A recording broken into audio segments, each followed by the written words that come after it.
Do you ever open your closet and think, why did I buy that? I definitely have, a lot. But not since shopping with Quince. I see fewer misses and a lot more hits that I'll be wearing season after season. Quince has all the seasonal must-haves, like 100% European linen shirts from $30, performance polos, and versatile activewear. The best part of all, Quince items are priced 50 to 80% less than similar brands. By partnering directly with top factories, Quince cuts out the cost of all the middlemen and passes the savings on to us. And Quince only works with factories that use safe, ethical, and responsible manufacturing practices, along with premium fabrics and finishes. I really like that. I just got 2 shirts. I ordered a third. It's coming in a week. I got 2 shirts. I just got them a couple days ago. The quality is unmatchable. I love them. They feel great. They fit great. That's why you got to shop at Quince. Fill your closet with timeless pieces that you'll be wearing for summers to come with Quince. Go to quince.com/Bubba for free shipping on your order and a 365-day return policy. That's QUINCE.com/Bubba to get free shipping on your order. And again, the 365-day return policy. Quince.com/Bubba.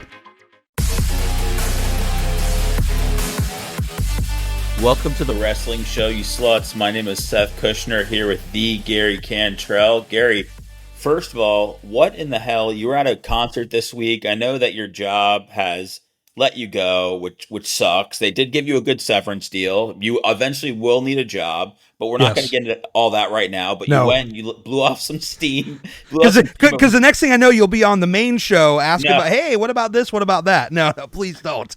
I mean, I'm sure somebody would gladly hire you at some point. But I saw that you were at a concert, that you put the pictures up on the Bubba Army Instagram. Who are these people? Are you moved by them? Do I need to go listen to their music? How is their content doing on our Instagram? Do we need to delete it and act like we never posted it? Just give me a rundown here. Well, I think it's doing pretty well comparative to when I posted on my personal one. And, content is content, baby. And we're getting paid. I know that's something you know very, very well about. So let's keep it rolling. You know what I mean? So who are these guys that you saw? I mean, I love a good concert, man. I think, I'm into sports and obviously wrestling and everything, but there's nothing that makes me feel, I don't know. If you see the right band that you really go to, I think at my age, I only see bands that like I've been in love with for a long, long time. It leaves me feeling like born again. So right. what's the name of the band? Does it give you that kind of feeling?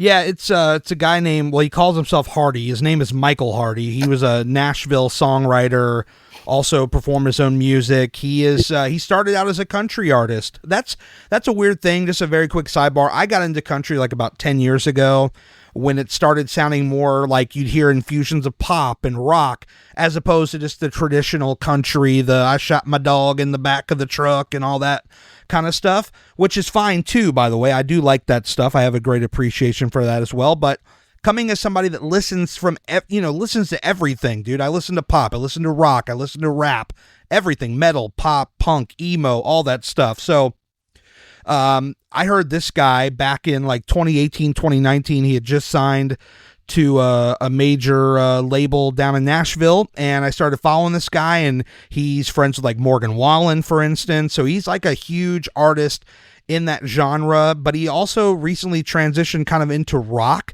So his next record is coming out on July 12th. It's called Quit, and it's a all rock record, and he does rock very, very well. And I would go as far to say, and this might sound crazy to some people, but I think he is the next great artist that rock needs, because rock is severely lacking. Like, I feel like pop is well represented. I feel like rap is pretty well represented. Country's well represented. But in the rock world, there's no major breakout stars. Like, we talk wrestling all the time. We talk about main eventers and mid-carders and opening acts and dark match guys and all that stuff. This guy has the potential to be a main eventer. So that is who Hardy is, and he has his band that he takes around the country with him, and they have an incredible show. Did Hardy ever did he cover 99 Problems by Jay-Z? He did not, but he did recently do a remake of Gin and Juice with the blessing of Snoop and Dre, by the way. Okay. That's where I've heard of him. I listened to that song. That song popped up on my Spotify because I listened to a lot of Dr. Dre. Yeah. Man, I thought that song was horrible, Gary. I'm intrigued by anybody that covers Gin and Juice. It's, a very covered song, but that was a little painful. And I figured that I figured that they got, the go ahead to do that, but, that's probably not the best representation of his music, right? No, not at all. In fact, I would say if you listen to the back half of the Mockingbird and the Crow album, that's really where you should start. He did an amazing cover, 2 amazing covers actually. So if you want to redeem him from the cover standpoint, you want to check out his cover of Blurry from Puddle of Mud, insanely good, and check out his cover of Big Empty by Stone Temple Pilots, also very, very good. Yeah, I mean, okay. Well, we'll do a podcast one day on music because Puddle of Mud was supposed to be one of the great rock bands, and then I don't know what happened. They fucking flamed out. I saw them in 2002 on one of their first major tours in Baltimore at a place called Bowhager's. It's now a parking lot, I believe, but they were on a show with 30 Seconds to Mars, who was the opener, and the second act was a band called Trust Company, who was amazing and just completely disappeared. Yeah. I love that record. My God, I love that record. But that's a completely different story. Yeah. Yeah, we gotta do the we gotta do the Trust Company podcast another day. All right, break down every track. Yeah. Let's get into the wrestling part of the show. Do you want to start with Friday Night Smackdown? I know there was a lot with Solo Sikoa. I have been putting an L in his last name, Sikola, forever. So I just noticed that there's not. Paul Heyman obviously doing his job of being a great actor, over actor, puts everything into it. I know there was a couple other things that happened on that show. Is the Bloodline angle still the biggest thing going? It is the biggest thing going, and Paul Heyman, I mean, every week, how many weeks have we come on here and talked about where's Solo at, where's Roman at, like as far as like where they're at in their career and their contributions, but I feel like not only just us, but the entire wrestling community as a whole does not give Paul Heyman nearly enough credit, because from the promo with Punk last week to this week and everything else in between, this guy, I think, I don't want to say single-handedly because I feel like that could be an insult to the talent, but he is a major, major element to this thing, and it should not be understated just how much he has put in the work to put all these guys over, and then going through a table at, 58, 59 years old, this guy is just... He's on a different level, man, and this is something that he's done all the way back in ECW. He found out how to find the good spots of guys and really emphasize those and kind of cover up the weak spots. And he is just, man, I can see why he's a Hall of Famer. I can see why he's a legendary promoter and all these other things in between. He's really incredible. So what's the move now? I mean, the way that I see everybody talking is that this is setting up a big Roman Reigns babyface return. It's very well possible. I want to know, how does Roman Reigns return? He doesn't strike me as the kind of guy that's going to come running out during a match. He doesn't strike me as the kind of guy where wrestling is going to go. Maybe they go, tune in to SmackDown. Roman Reigns shows up this week. I mean, it could be one of those to juice up the ratings. I'm not really sure. And to me, God, how many fucking heels do you have if Roman Reigns comes back as a massive babyface, with the Usos and everything like that? So how do you see this kind of happening now? Because it seems to have been accelerated greatly after Paul Heyman went through the table. Yeah, I feel like next week is the Money in the Bank show. Holy crap, man. I just realized that, and I'm out of town next week, so I'm going to try to watch that. I don't know, I doubt it'll be live, but basically I think that's the time. I think that's like the closing thing that you see on the show. I know they like to save a lot of the big angles for TV because the most people are going to see the TV versus the PLEs, but dude, that would be the primo time to bring him out. Like whatever happens in that match in the main event, and then he just rolls out there, that crowd's going to lose their shit, dude. To me, that's the time. But his father also did pass away this week, so I'm like, well, maybe he needs more time to cope with that, and then bring him in a couple of weeks. I think they have plenty of time for SummerSlam, to get that build, because I think he will wrestle there. But yeah, I think next week would be good if he's ready.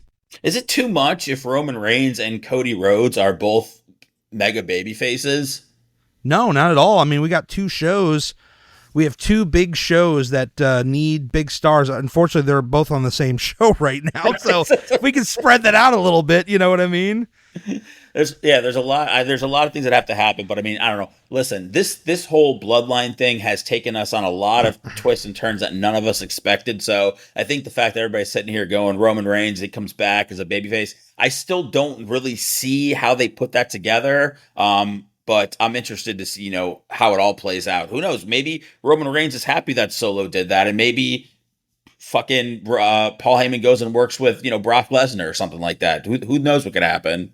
Yeah, I think they're gonna have to hold that thing off though, because by all accounts, all the people are thinking that it's Rock and Cody at Mania, and then Rock or Roman and Solo at Mania. But it's like, how can you blue ball us to death for the next how many months until WrestleMania season? So that seems a little far-fetched to me. I don't know if I totally buy into that narrative that's going out on the internet, if you will, but I mean, either way, when those two finally lock up, it's gonna be magic. And I think Solo, man, I mean, we've said it before, but I think he's risen to the occasion. I think he's maybe not exactly where he needs to be, but he's at least 85 to 90% of the way there.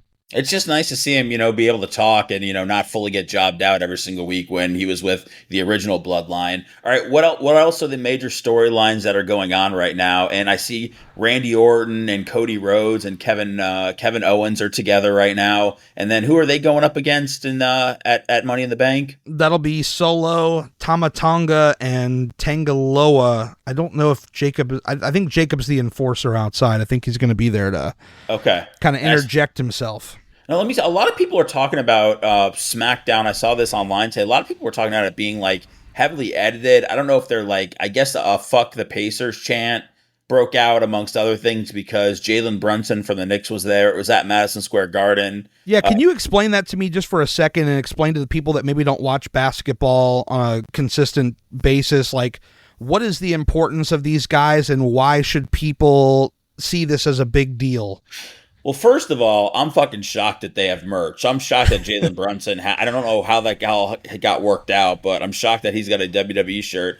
Jalen Brunson plays for the Knicks, which obviously are one of the most beloved sports franchises and, all of athletics. And the Knicks just got good again, and Jalen Brunson is the best player on their team. So he's I think he's just been there for a couple years now. So New York fucking loves the guy. So it makes sense to have him with LA Knight and, have two, mega baby faces. Tyrese Haliburton plays for the Indiana Pacers, who they've been on and off rivals for, a long time. But Tyrese Haliburton is another good young player on the rise. So it was a good little thing that they did. I mean, I'm not going to lie, it did look a little awkward, but both those guys are major NBA stars. The most awkward part to me was when LA Knight was trying to get the chair away from Jalen and he would not let it go. I'm just sitting there like, hey man, let him have the chair. He knows what he's doing here. But it was still cool to see like these major like cultural figures in sports, big time stars in the mix and in the Garden, because that's where you're going to get the biggest reaction. If you got one of the Knicks in there and they're mixing it up with a major rival. I mean, I think the more they can do these kind of things where it's kind of like, it's like a nice add-on to the show. Like it doesn't take it away. Nobody's saying, let's put these guys in a match like they might have done 25, 30 years ago, but it's just a nice little thing. You throw it out on social, it's probably going to get like 100 million clicks. It's really nice to have.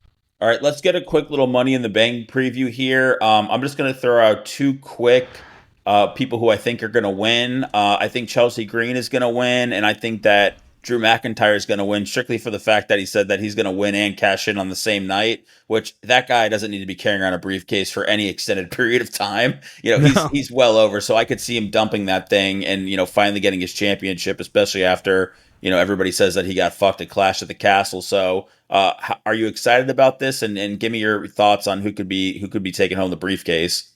Well, yeah, I mean, Drew is the guy where it's really, I mean, this, if he gets the briefcase, which I think he's probably the number one guy in everybody's mind, it gives you another level to the CM Punk thing, so that whenever he's ready, that, he can come out and fuck him out of that. He could like, for instance, Drew wins and he wants to cash in on, Damian Priest or Seth Rollins after their match, maybe, if they want to go that soon, or they could delay it out a little further. But anyway, he says, I'm going to cash in.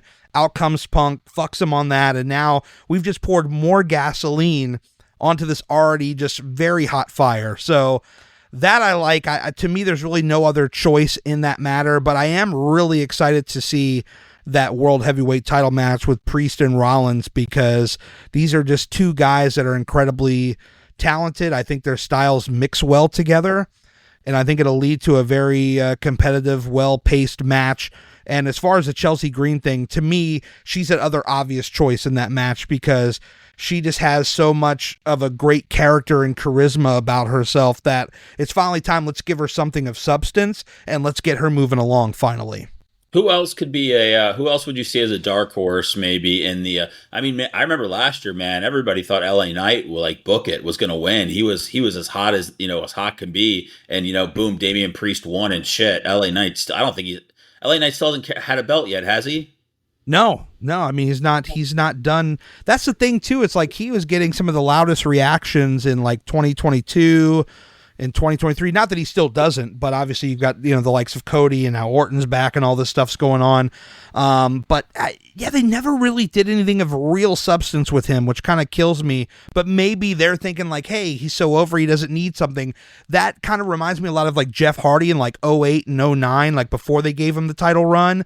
Like he was just like so over, it was so obvious, and they never really did a whole lot with him. They might put him in a title match here or there, much like LA Knight, and then he'd just lose and he would still be over. So maybe that's their thinking with that.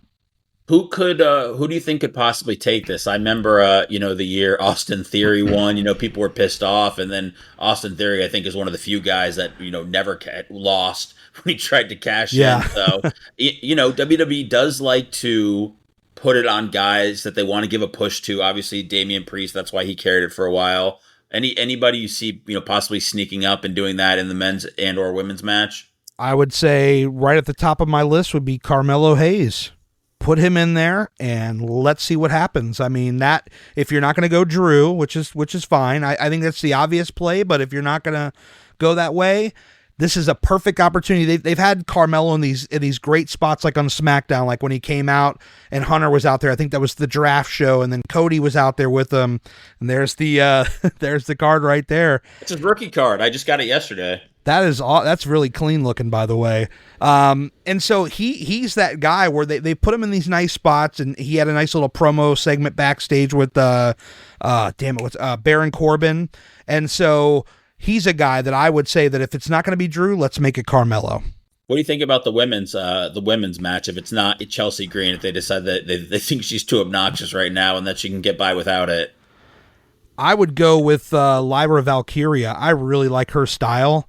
I don't think a lot of people are thinking about her necessarily, but with the right story idea and her already, I mean, she's already got the talent, like as far as an in-ring thing, but if you don't give her the right creative, she kind of just looks like boring and like, why is she there? But like, if you give her the right story, I think she could be something big. Is Zoe Stark in the women's match? Zoe Stark. I don't think so. No, I think we've got Chelsea and Io, Lyra. Who else here? I love a great deal just as much as the next guy, but I'm not going to crawl through a bed of hot coals or go out of my way just to save a few bucks. And if I am, man, it's got to be easy. No hoops, no BS. So when Mint Mobile says it's easy to get wireless for $15 a month with the purchase of a 3-month plan, I'm going to call them out on it. Turns out, it's really that easy. It's that easy to get wireless for $15 a month. The longest part of the process was the time I spent on hold waiting to break up with my old provider. That's a nightmare. Wish everything was as easy as Mint. All plans come with high-speed data and unlimited talk-to-text delivered on the nation's largest 5G network. You can use your own phone with any Mint Mobile plan and bring your old phone number with you, along with all of your existing contacts. To get this new customer offer with your 3-month premium wireless plan for only $15 a month, you must go to mintmobile.com/Bubba. That's mintmobile.com/BUBBA. Cut your wireless bill to $15 a month at mintmobile.com/Bubba. $45 upfront payment required, equivalent to $15 a month. New customers on first 3-month plan only. Speed slower on 40 gigabytes on unlimited plans. Additional taxes, fees, and restrictions apply. See Mint Mobile for details. Summer is supposed to be an opportunity to slow down. But when you look at your kids, you can't help but notice that your kids are growing up fast. Help them build independence as they grow with Greenlight. Greenlight is a debit card and money app for families where parents can keep an eye on kids' money habits while kids learn how to save, invest, and spend wisely. It's the easy, convenient way to raise financially smart kids. Get your first month free when you sign up at greenlight.com/Wondery. That's greenlight.com/Wondery. I just like Zoe Stark. I'm just waiting for her. I felt like she was almost going to get like a mini push for a while, and then it kind of scaled back. But did you happen to see another girl that I really liked, Dakota Kai? Did you see the clip that was going around that she was kind of crying on her stream that she's just wait? I mean, like everybody else, that she's waiting for a push. I did not see that one. I wonder if that's like a work thing or if that's like a little shoot deal. Oh, it looked pretty legit. I mean, it kind of just came out, and she was just doing her show or whatever, and it just kind of seemed like she just kind of just broke down. It was just like, I'm just looking for my shot. So yeah. I mean, I know she's been through a lot as far as getting injured and everything like that. She's very talented too. The problem is with a lot of the Japanese women, they just kind of pigeonhole them in this kind of like, they're all very similar. Like they've not really found a creative way to make these women pop in a different way. They kind of just pigeonhole them in that Japanese character type thing like that they do. Ari Sane and Asuka and Io Sky and everything like that. They all blend together, and I think it's a shame because I think they're all very talented, but they just kind of blend together. Like, you know, other women, they kind of promote them differently, and they have different characters based on if they're baby faces or heels. But with the Japanese women, it's kind of just like, you know, there's the same thing for all of them. It's like one template. It's like those creator wrestlers on the WWE video games. They're just very generic, and it sucks for them.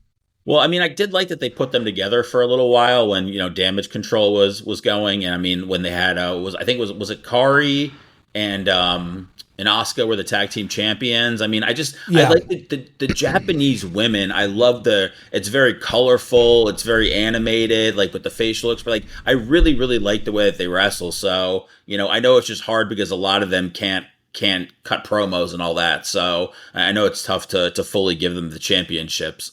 All right, so did we hit everything in the Money in the Bank preview? Did you want to talk about Jeff Jarrett?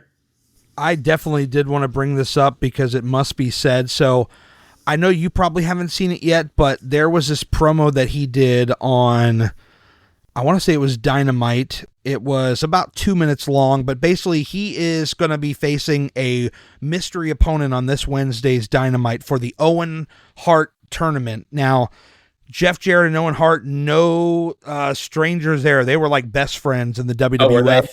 Yeah, in the late 90s and probably before that, but they were like on screen together in like 98, 99 before Owen's unfortunate demise, falling from the ceiling in that Over the Edge pay-per-view is terrible. And so they have Jeff cutting this little promo, pre-recorded promo about what Owen means to him and what this tournament means to him. And Jeff Jarrett is a heel in this company. He's going around with his wife. He's going around with Satnam Singh and Jay Lethal and Sanjay Dutt. And they're just this heel group that people boo every time they're out there. And here he is cutting this really passionate promo about his best friend Owen, who's passed away. He's like talking about his wife that died of like cancer 10 years to the day after Owen passed away. Like, and I'm just thinking like, first of all, like to me, it makes sense to put him in this tournament. But like after you watch this, it's like, how do you make the guy lose? Because ultimately he's not winning this tournament. I don't think anybody would put money on Jeff Jarrett winning this tournament. He's an old guy. And the tournament is a vehicle to put the winner as the number one contender at the Wembley Stadium show in August. So Jeff's not winning this. Like, I don't mean to pull the legs out from anybody, but he's not winning this fucking tournament. Like, it's just not happening. But I mean, is it okay that he can, maybe break character for this and still talk about Owen Hart and, still lose this thing and have it still all make sense? I don't think it's necessarily wrong, but I definitely think to have him miscast as a bad guy and then to cut this promo that I'm sitting at the job that I just lost watching this video, waiting for instructions on what we're doing next, and I'm like in fucking tears, sitting in a fucking camping chair in the middle of the floor, watching this video on my phone. I'm in tears because Owen was a guy that I absolutely loved when I was younger. Like, he was a bad guy, yes, but the way he was entertaining always made me laugh. And so, like, I'm in tears in this warehouse watching this promo, and I'm like, why should I boo this guy? Why should I watch this guy get his ass beat in this tournament when this thing was just so powerful? And so I guess my bigger point, because I know you can't make everybody win and you can't just have people do half-ass promos when they're not going to win and things like that. Like, in other words, you don't want to promise people something you're not going to deliver on. But like, when I'm watching this thing, I'm like, this thing was so strong and it cut so real to the bone that it's like, you're putting this out there and you're going to set up some people for disappointment, kind of like myself, even though I know he's not going to win, but it was just that good. I believed in it that much. And I'm also thinking on another plane, like, why are we not getting more of these in AEW? WWE, they do this so well, and they know how to blend story with a hint of realism. And why are we not getting this more on this other side when they're having like record low ratings? They were back up this week, but when they were having like record low ratings, why are we not giving this like a nice shot in the arm and just bringing more realism to this company? That's what is just a head scratcher to me. Like tonight, they have Forbidden Door. I'm ordering it. I'm going to watch it. It's going to be a great show. I can already tell you that without even seeing one match. But like, we need more of this realism. That's the other thing I watched, or that's the other thing I picked up on as I was watching this. Are they allowed to? Do they have to buy like Owen Hart's name? Are they allowed to just do that? I mean, how did they? Do you know how that came to be at all? So it was not last year. It was the year before. They partnered up with Martha Hart, his wife, who runs the Owen Hart Foundation, which is a great charity primarily in Canada, where they do a lot of like, feeding the homeless and doing a bunch of different drives to raise money and raise goods for people in need. So it's totally a wonderful thing, because Owen, like every story you ever hear about the guy, that was his style. Like, he would take rides. He would take rides from fans at the airport to take them to his hotel. He was always feeding people. If he saw somebody in need, he would feed them with the money out of his own pocket or give him the shirt off his back. Literally, I've heard a few stories about that. Like, by all accounts, he was an incredible guy, which is another reason I love him to death. So she started this foundation. It's been going around for years and years and years. And Tony really wanted to partner up with her because obviously she has said she's never working with the WWE again. And even though Vince is gone, I still believe that she will never work with them again. So they wanted to have something with Owen's legacy in wrestling. And so this was the way to do it. We'll create a tournament. We'll name it after him. We're going to promote the Owen Hart Foundation. And so it's a really nice thing that they do with him. They do it up in Canada, like the finals are in Calgary. And so it's a really nice partnership, I would say. Like, it's not like anything that has like major implications on stories other than the guy getting a world title match. But it's just a nice thing to have, I think. He was even in the video game as well. What do you see happening at the Wembley show? Well, obviously, I mean, I don't know if that's 80, 90,000. I know it was a massive deal. I think it was last year, the first year that they did it. Yeah. I've got to assume MJF's going to headline, right? I mean, who's he going up against? What's that going to look like? Oh man, so this is the big conundrum, and it's funny, we didn't even talk about this before the show, but I've had strong feelings. I know a lot of fans online have had strong feelings that Will Ospreay should be challenging for the World Championship at Wembley. However, he's challenging for the World Championship tonight at Forbidden Door in Long Island, New York, and they've been teasing on the television him and MJF. But MJF's not the champion. Swerve is the champion. Swerve just won the title, 3 months ago or 4 months ago. And so it would be way early to take the title off of him tonight. But also to have Will win it in New York versus Wembley would be head scratching. So in my mind, I'm thinking he's going to lose, and then that would build up for Wembley. But they've been teasing this MJF thing so hard that everybody thinks it's going to be Will Ospreay and MJF with nothing on the line at Wembley, which is just maddening to me. Like, it's kind of like the Swerve thing of like last year, where like last year I thought he should have been the champion, and then they finally put the belt on him a few months later. So are we really going to have Will Ospreay in a match not for the world title in the biggest fucking stadium show that you could possibly do in his home country, in his hometown? Like, Are we really going to do that? Like, that would be crazy to me, dude. That would be just maddening to me if they do that. Well, I'm just saying, is there any way somebody could get real heat tonight? Because isn't MJF from New York? I mean, I'm from that area. So, I mean, him, whether he shows up or whether, something happens, much like, when Drew McIntyre, takes an L in front of the home crowd, like, could anything like that happen to MJF? I would hope so, because he's in like this nothing match with this Hechicero guy from Mexico, who I hear by all accounts is a great wrestler, so nothing against him personally, but it's the thing we talked about, like all these guys coming in and why do we care about these other guys? MJF I care about. He's very entertaining. He had a great tweet yesterday about how he took a shit and he had like quote tweeted some wrestling website and they were like reporting something about him and he's like, I just took a shit. You want to report that too? And I thought that was great. So I'm not a big fan of three-ways, but even if you want to keep MJF in the story, just make it a fucking three-way. But the bottom line is that Will Ospreay needs to be challenging for that title at Wembley. He needs to win that title at Wembley, and that's when you just ascend him to the next level. He's already like, if you go to the shows, everybody's reporting he's getting the loudest cheers every night. It's like not even close. So it would be criminal to me if he's not challenging for that world title. So if you want to keep MJF in, maybe you do a three-way, but he needs to be in the world title match at Wembley.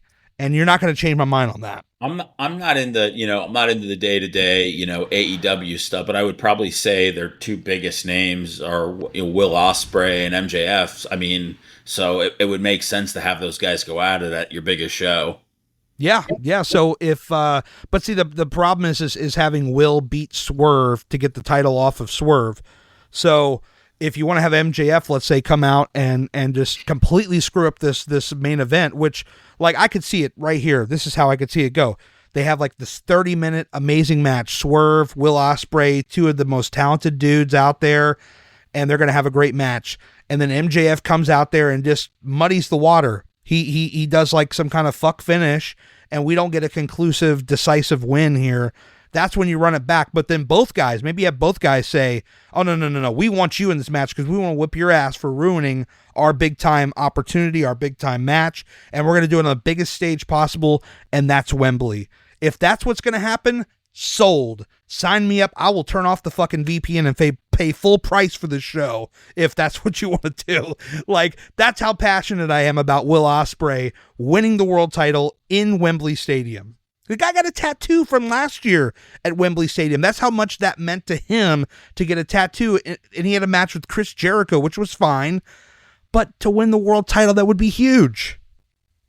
I wish we all had the passion that Gary has for who's going to be headlining Wembley Stadium. I'm not in, like I said, I'm not in the day-to-day, the AEW, but Gary is, and he's passionate about it. And thank God that Forbidden Door's coming up, so he's got something to watch. What is that, tonight? That is tonight, and I hope Tony Khan doesn't run it till midnight, but I know that motherfucker probably is. Oh, man, that was the best thing WWE did, is move that shit to Saturday and, have it end at like 10:30, 11 o'clock now. Thank God. It took 40 years, but they finally figured it out. I mean, I don't have a full-time gig anymore where I got to get up at 3 o'clock in the morning, but I still set that alarm for 5:50 for when the main show comes on so I can take my notes and everything. But, I mean, that won't be as big of a blow, but I think going back to Saturday wouldn't be the worst idea in the world. I'm just going to throw that out there right now. And hit up Gary if you got some jobs that he can do from his house or something like that. So yeah, we can keep paying a minimum wage to work with us, and then he can make real money somewhere else. That's the plan. There you go. Now we're talking. All right, thanks, man. Have a great vacation. I look forward to talking Money in the Bank with you next week. I appreciate it, man. Thank you.